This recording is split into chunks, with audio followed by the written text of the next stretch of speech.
When the fisherman beheld this Efrit, the muscles of his sides quivered, his teeth were locked together, his spittle dried up, and he saw not his way.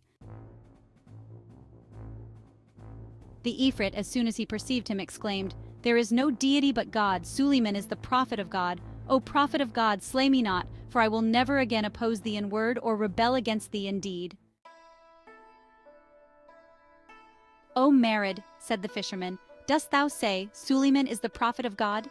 Suleiman hath been dead 1,800 years, and we are now in the end of time. What is thy history, and what is thy tale, and what was the cause of thy entering this bottle?" When the Marid heard these words of the fisherman, he said, "There is no deity but God. Receive news, O fisherman." "Of what," said the fisherman, "dost thou give me news?" He answered, "Of thy being instantly put to a most cruel death." The fisherman exclaimed, "Thou deservest, for this news, O master of the Efrits, the withdrawal of protection from thee, O thou remote, wherefore wouldst thou kill me? And what requires thy killing me, when I have liberated thee from the bottle, and rescued thee from the bottom of the sea, and brought thee up upon the dry land?" The Efrit answered, "Choose what kind of death thou wilt die, and in what manner thou shalt be killed."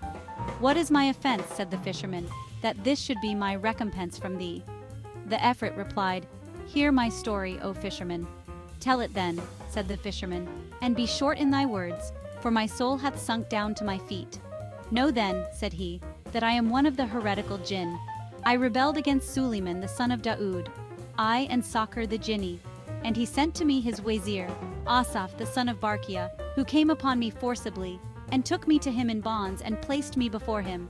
And when Suleiman saw me, he offered up a prayer for protection against me, and exhorted me to embrace the faith, and to submit to his authority.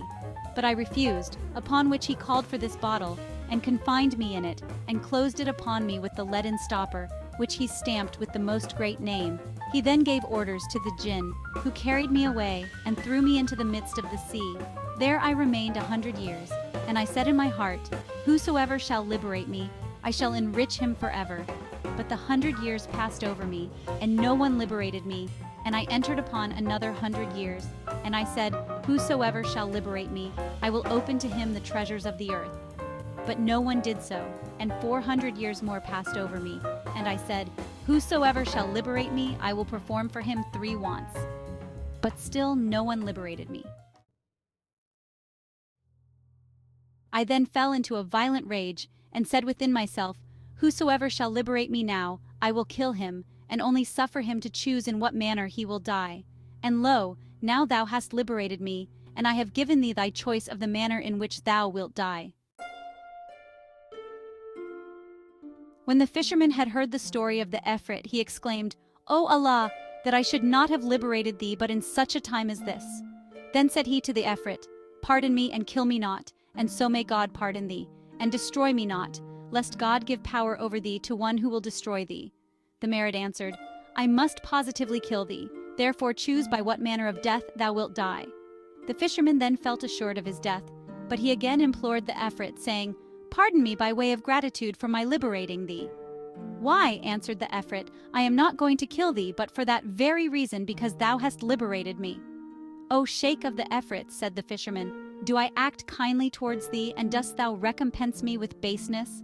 But the proverb lieth not that saith, We did good to them, and they returned us the contrary, and such by my life is the conduct of the wicked. Thus he who acteth kindly to the undeserving is recompensed in the same manner as the aider of Amir.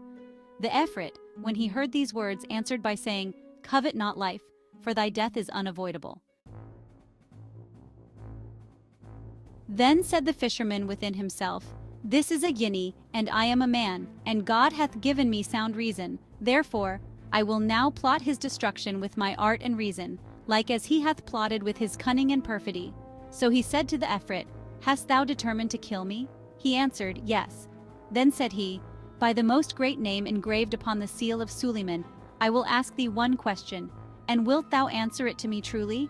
On hearing the mention of the most great name, the Efrit was agitated and trembled and replied, Yes, ask and be brief.